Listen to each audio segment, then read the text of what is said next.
Bonjour à tous, alors aujourd'hui je vous propose un petit exercice donc pour apprendre à calculer un taux réciproque. On va faire 3 exemples et à chaque fois on utilisera 2 méthodes.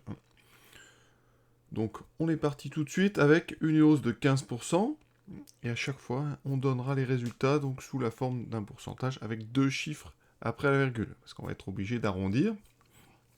Donc première question, hausse de 15%. Quel est le taux qui permet d'annuler les effets d'une hausse de 15%? Autrement dit, quel est le taux réciproque d'une hausse de 15%? La première méthode que je vais utiliser, c'est de passer uniquement par des calculs sur les coefficients. Donc ici, on a une valeur de départ, une valeur d'arrivée, donc valeur initiale, valeur finale.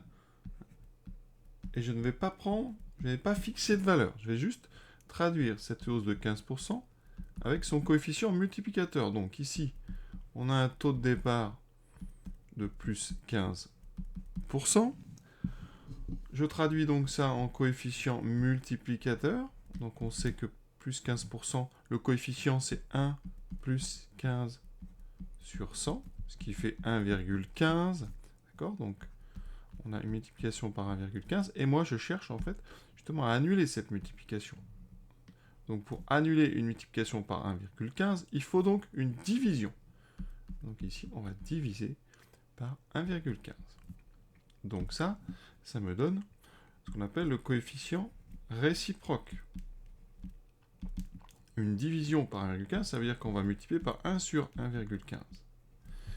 Et donc je vais prendre une calculatrice, chercher une valeur rapprochée de ce 1,15, de ce 1 sur 1,15, et ça m'aura donc à peu près par quoi est-ce qu'il faut que je multiplie pour revenir à mon point de départ. Et ensuite, eh bien, pour mon taux réciproque, eh bien, je vais donc ici faire 1 sur 1,15 moins 1.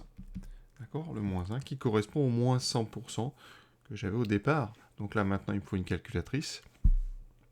Première étape, donc, je calcule 1 sur 1,15.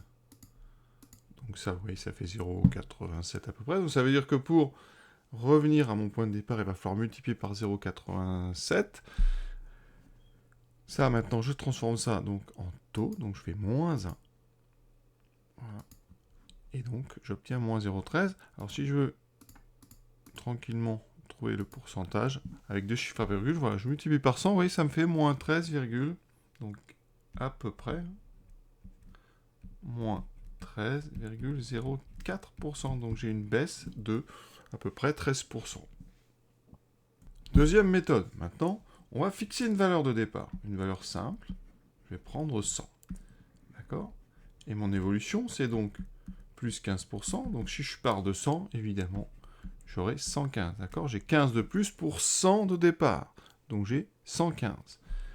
Ici, eh bien moi, ce que je veux, c'est trouver quel serait ici le taux qui me permettrait de passer de 115 à 100. D'accord? Donc c'est comme si j'avais une valeur de départ à 115 et une valeur finale à 100. Donc j'applique tout bêtement la formule qui permet de calculer un taux d'évolution.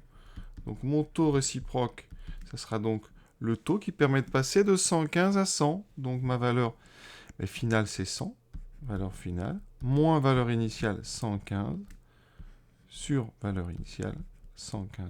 L'astuce, eh bien, c'est justement d'avoir une valeur de départ, une valeur d'arrivée, et de pouvoir utiliser la formule valeur finale moins valeur initiale sur valeur initiale. Mais l'astuce, c'est que j'applique cette formule avec la valeur initiale 115. D'accord? Puisque je veux inverser, moi, le cours des choses. Ça me donne ici en haut moins 15 sur 115. Là, on prend la calculatrice. Et donc, moins 15 divisé par 115. Vous voyez, on a ceci. On passe en décimale. Et vous voyez, j'ai exactement, et heureusement, le même résultat. Moins 13,04%. Voilà, donc ici, à peu près, moins 13,04%.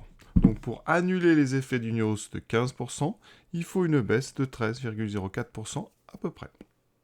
Deuxième question, donc maintenant on a fait une hausse de 15, on va faire une baisse de 15. Donc toujours avec les deux mêmes méthodes. Donc ici on a moins 15%.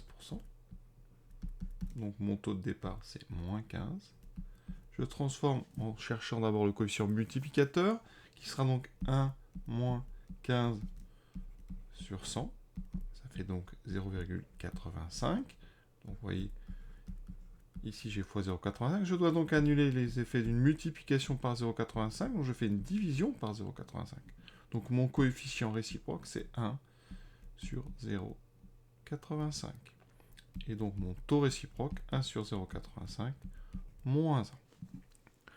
On vérifiera ça à la machine après. Deuxième méthode, si je pars de 100, j'ai une baisse de 15. J'ai donc 85. D'accord? Moins 15%.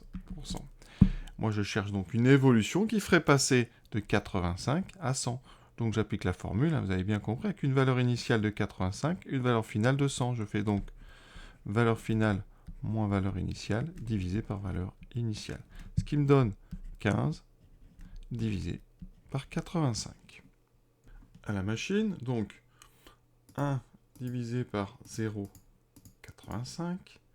Ça, c'est donc mon coefficient réciproque. J'enlève 1. Ça me donne ici mon taux. Et si je le veux en pourcentage, je multiplie par 100. Et j'obtiens, vous voyez, 17,65 à peu près. Donc c'est une hausse de 17,65%.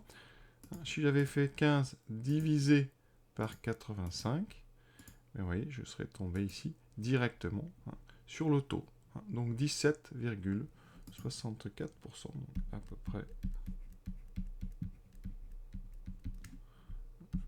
Donc, quelle que soit la méthode que vous choisissez, évidemment, oui, on doit tomber sur la même chose. Et il faut finalement, je dirais, savoir faire les deux méthodes, parce que dans certains cas, il y en a une qui est beaucoup plus pratique que l'autre.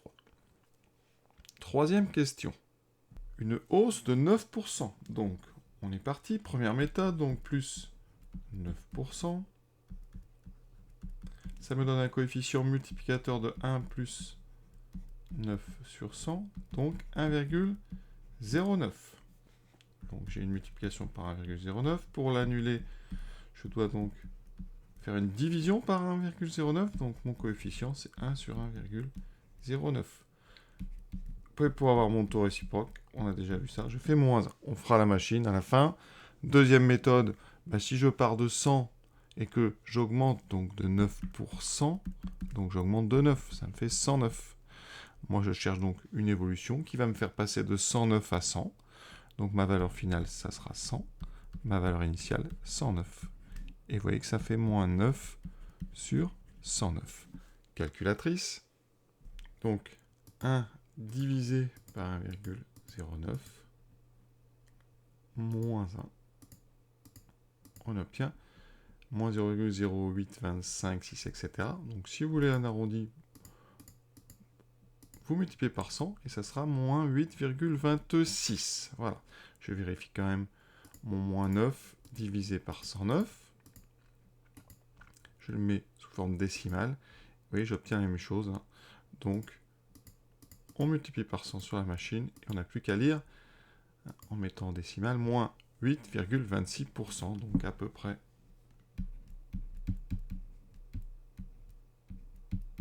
Voilà. Et l'exercice, donc, est à présent terminé. Bon, je vous souhaite une bonne fin de journée à tous. À bientôt.